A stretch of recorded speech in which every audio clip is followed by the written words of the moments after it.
Morning, everybody. Good morning, Tom. So, Don't turn it down a little bit. okay. Hello. That's to make sure you're awake.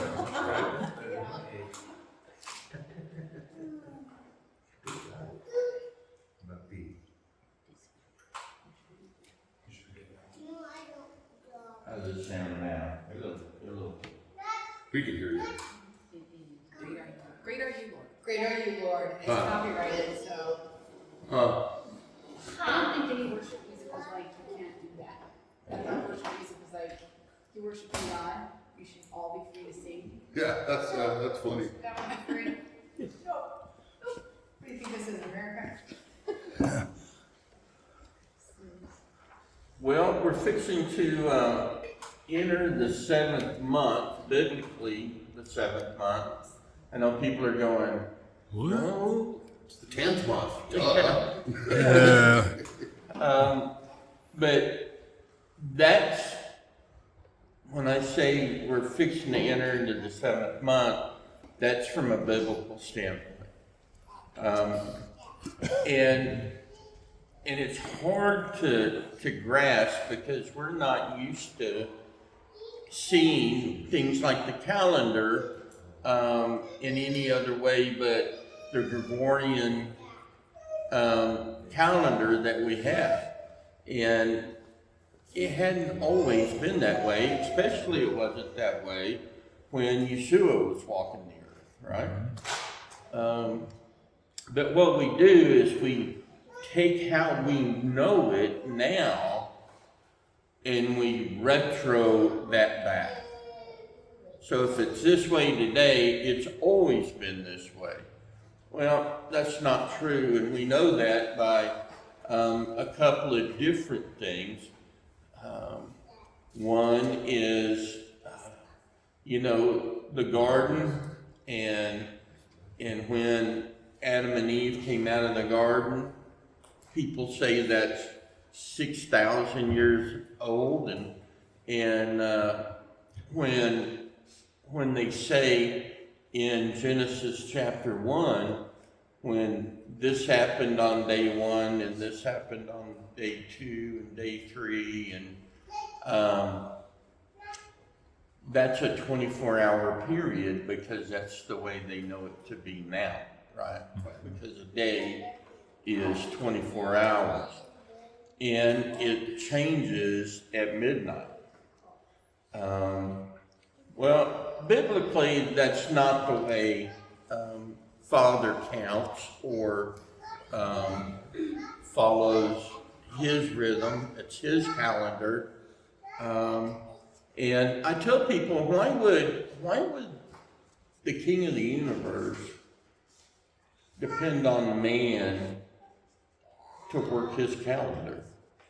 It doesn't work that way. He's sovereign. It's not whether, is it hard for you, or is it hard because you can't get off for Shabbat all the time, or whatever. And I know all of those things because I went through the same cycle that a lot of us has gone through. When I was ordained originally, Sunday was the Sabbath, right? Because that's the sacred day in the church. And when Father started bringing me into the Hebrew ways, I found out that wasn't true. That Sunday wasn't the Sabbath. Saturday was. And so I did that. And then that was still on a Gregorian calendar, so I could book that, I could understand it. But then Father said, now look at this. So I've been the full gambit of everything, and so I tell people there's some specific things that Yahweh is trying to get us to focus on and shed off. And so whatever day you think is Sabbath, that's fine. Just do Sabbath on that day if you can do Sabbath. The ancients didn't think so. So it was never the verb in any sentence. So you can't go Sabbating. So Okay, sounds cool. it's quite hilarious actually, and but it is based on Scripture. So we're going to take a look at that because we got some very important scriptural dates coming up. Can anybody tell me what they are? He's Atonement. Yep. Sukkot. Sukkot, Day of Atonement, Yep. Feast of Trumpets, right? So, when are those things? The 7th month, Feast of Trumpets. What? First day of the 7th month. Right. They cheated. So, They're kind of cheating in that. Yeah, this is an open book test today. yeah. Okay, what's next? Yom Kippur.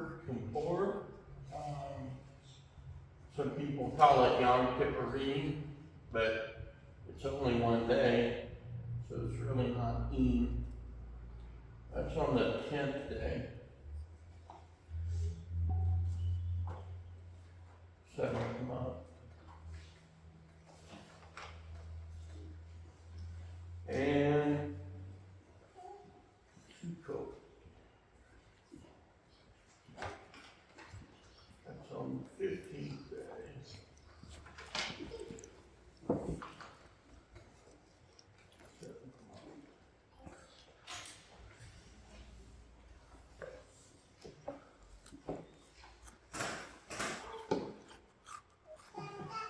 So these are very important, number one, to meet Father's rhythm. But other than that, it's to teach us some things about his rhythm. And does anybody know what Yom Teruah traditionally is called? No, but it's called that too. That's not what I was thinking of. It's called Rosh Hashanah. It's really not biblically. But it's also called Today. No man knows. No man knows. The day no man knows. That no man knows. The day no man knows. And the reason no man knows it is because it depends on when the first sliver of the new moon was sighted. And back in the ancient time, they would wait, and when the sliver was sighted, two messengers would run up to Temple Mount and tell them that the moon had been sighted, and the shofars would blast and the signal fires were lit across Israel. So everybody would know that the sliver had been sighted because maybe it was cloudy in the northern part of Israel. So they still wanted everybody to be on the same calendar because, number one, 3 times a year they had to go to Temple Mount, right, for the Hagim, the pilgrimage feast. And so Sukkot being the last one of those pilgrimage feasts, was held on Temple Mount, and they actually, Scripture calls for 7 days, but they actually went an extra day.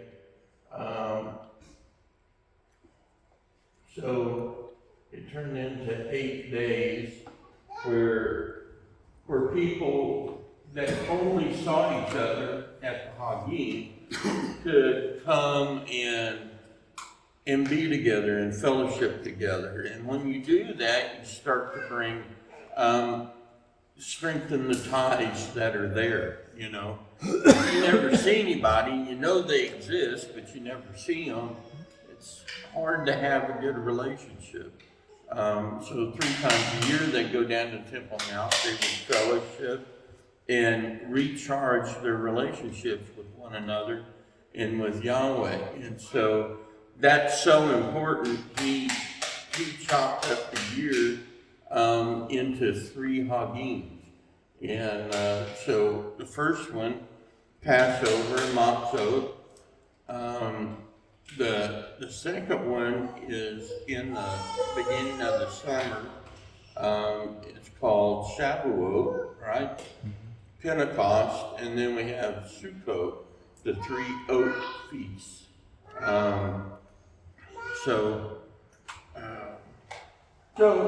it's important for us to know, and it's also important for us to know the day that no man knows. Why is that important?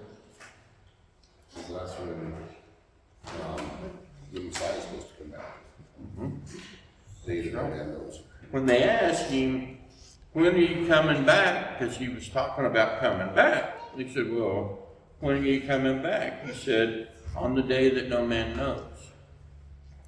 We take that to mean nobody knows, right?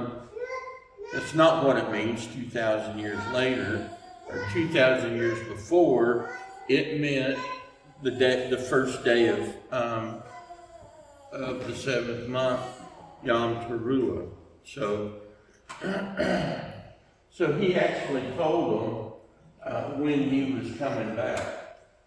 The 10th day of the month is called the day that we afflict our souls, right? So people started fasting because in the human mind, if you don't have food, you're afflicted. And that's not necessarily true. How many know the body can live a long time with nothing to eat? As a matter of fact, I've had hospice patients go weeks without anything to eat or drink. And that was kind of weird. But yeah, they hung in there, you know. But yeah, the food is the least of our requirements.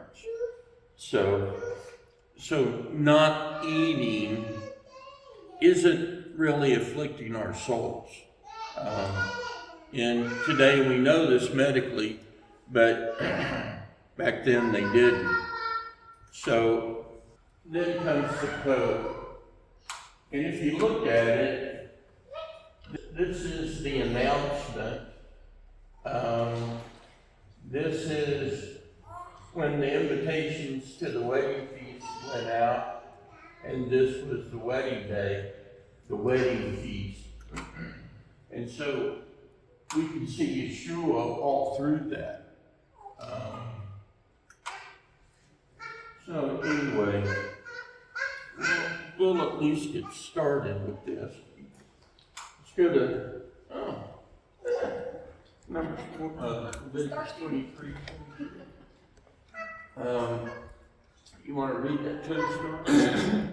Then the Lord spoke to Moshe, saying, "Speak to the children of Israel, saying, in the 7th month, on the first day of the month, you shall have a Sabbath rest, a memorial of blowing of trumpets, a holy convocation. You shall do no customary work on it, and you shall offer an offering made by fire to the Lord." Okay. Now, this comes, Leviticus 23, kind of the rundown of I call it the Reader's Digest version of the feast. And then we have we have the Feast of Trumpets, Yom Teruah, the Day of Atonement, Yom Kippur. You want to read that one for us? And the Lord spoke to Moshe, saying, Also on the 10th day of this 7th month shall be the Day of Atonement. It shall be a holy convocation for you. You shall afflict your souls and offer an offering made by fire to the Lord. And you shall do no work on that same day, for it is the Day of Atonement, to make atonement for you before the Lord your God. For any person who has not afflicted in soul on the same day shall be cut off from his people. And any person who does any work on that day, that person I will destroy from among his people. You shall do no manner of work. It shall be a statute forever throughout your generations in all your dwellings. It shall be to you a Sabbath of solemn rest, and you shall afflict your souls. On the 9th day of the month at evening, from evening to evening, you shall celebrate your Sabbath. Okay. Why do we say evening to evening? That's when the day begins. That's Sunday. Very good. Yeah, the day begins the evening before. Right? So,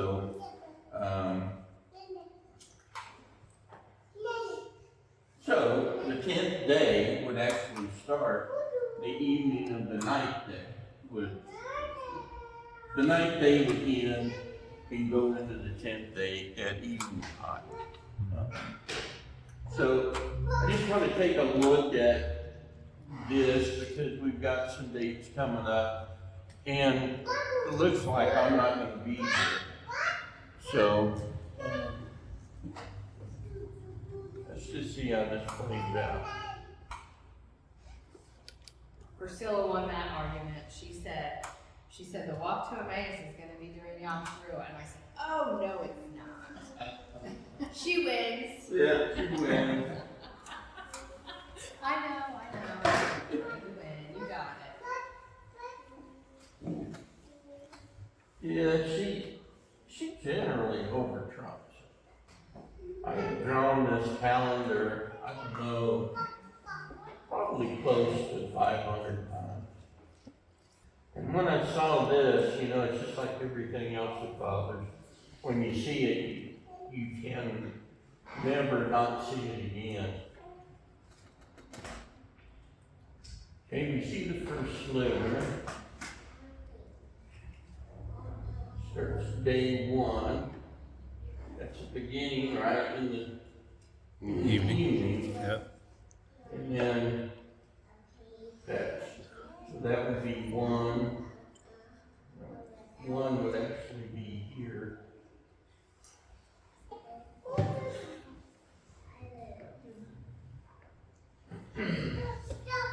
What happens every 7 days? Sabbath. Sabbath. Right. So that would mean day 7, day 14, day 20, and day 28, right? No, 21. Or Yeah, that was 7, 14, 21, 28. So these are all 7s. Do you want me to put up the calendar from the Truth of Yahweh? Yeah, that'd be great. Not that we don't like your artwork, but yeah. I just can't mark on that one. But you can use put a it up paper. there. I'll just finish this one. It'd probably be a whole lot easier to read that one. So in September, the new moon here was sighted on September 4th, and that 6 indicates it's the 6th month, beginning of the 6th month of the year.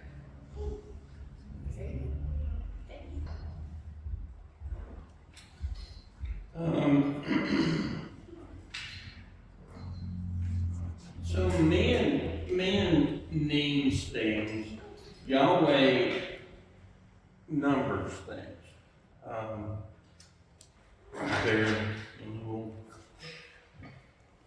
it's really just, it would be just a 6 month. But, yeah, so we are just finishing, the 6 month, or 6 moon. And it's kind of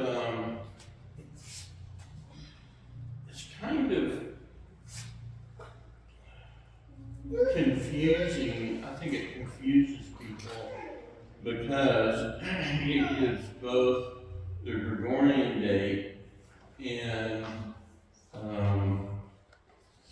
the scriptural day too. So, like the first of the 6th month would be on the day of September 5th. You see what I'm saying? And so people get it messed up in their heads, and that is because this Gregorian calendar is based off an average of a 30-day calendar. Yahweh's calendar is only 28 days. And it all revolves around Sabbath. So new moon is the first sliver, right? No, yes. New moon Okay, is and the dark first days, one. there's no moon. Huh? Dark day is no moon. Right. Kodesh. Kodesh. Okay. Kodesh. Which we can have 1 or 2. Sometimes we don't Right. know. And that's why Yom Teruah is called the day that no man knows, because you don't know if it's going to be a 1-day Kodesh or a 2-day Kodesh. So you can't project your calendar on top of Father's calendar. We can't make plans. You know, no, you can't. It's Yahweh's rhythm, not ours. Yeah. Well, and you can see down here when he puts his October calendar up. So he's got right here the new moon. It's proposed to be sighted on the 4th. So he's got trumpets there, a Day of Atonement, but all those dates are Can shift. flexible Yeah. based on If it's based spotted. on if this really happens. Right. Because it might be another dark day, so it might not be sighted until here. So then trumpets would move, and so Everything shifts. everything one day. shifts. So that's why it's the day no man knows, because we can write and print all the damn calendars we want, but if Yahweh says no way, So that's the same for all of the feasts. yeah. The same, okay. So it's the same for everything. You really can't pre-print calendars. Yeah. Can't make plans. So then we go through, so this would start, go back up a little bit, darn. So this calendar would start on the 5th. See what I'm saying? So, and that's why it's confusing, because it didn't start on the 1st Gregorian, it started on the 1st lunar, which is way different. Also, this 30-day calendar is totally solar. It's based off a solar day, which begins at midnight. So, Yahweh's calendar takes into account both the sun and the moon, because the year starts when the eclipse, solar, solstice starts, kicks off the new year.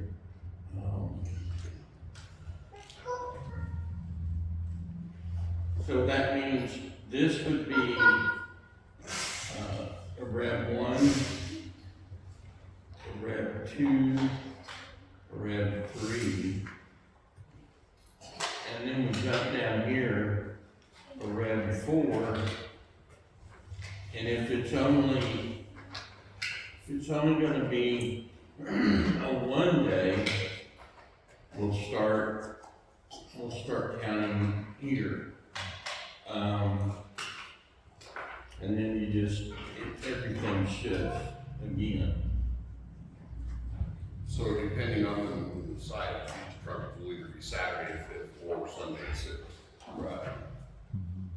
So does everybody kinda get it? This is very good for me. Huh? I need repetition, this is very good. Yeah. Anybody got any questions? No. Good, I'll be good later. good info, good info. Just maybe a quick comment,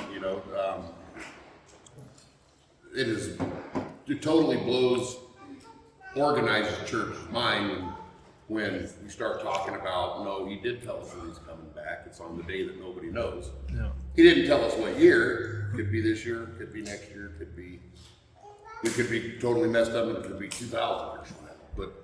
But we do know the day. So if he comes back, we'll invite him to the feast, I guess. I don't know. So keep your eyes out. It might happen that day. So, Well, we'll definitely know. yes. Yeah. So, It's gonna That'd be be wonderful. a spectacular entrance. Yeah. so.